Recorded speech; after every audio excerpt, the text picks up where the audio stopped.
রামলাল আর মাইশা এরা দুজন অনেক বেশি হেল্প করেছিল। তারপরে আমি একাই শুরু করে দিয়েছিলাম, যেহেতু আমি এতজনের দায়িত্ব নিয়েছিলাম তাই আমাকেই করতে হবে।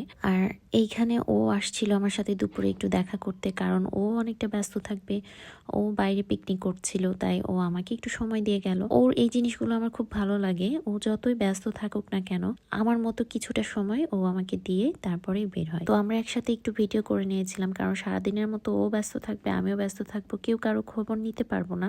তো এইখানে আমার শাশুড়ি মা, আমার আম্মু উনি জানতেন যে আমি এগুলো যতই লাফালাফি করি এগুলো নিয়ে আমি নিশ্চয়ই ঘেটে ঘ করে দিব, আর ঠিক সেটাই করেছিলাম।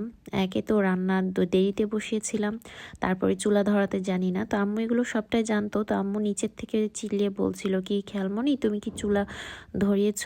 আম্মু তো জানে আমি এটার কিছুই পারি না, তো আম্মু নিজের থেকে এসে চুলা ধরিয়ে দিয়েছিল, কারণ বুঝতে পারছিল যে আমি কিছুই করতে পারবো না, শুধু এমনি নাচ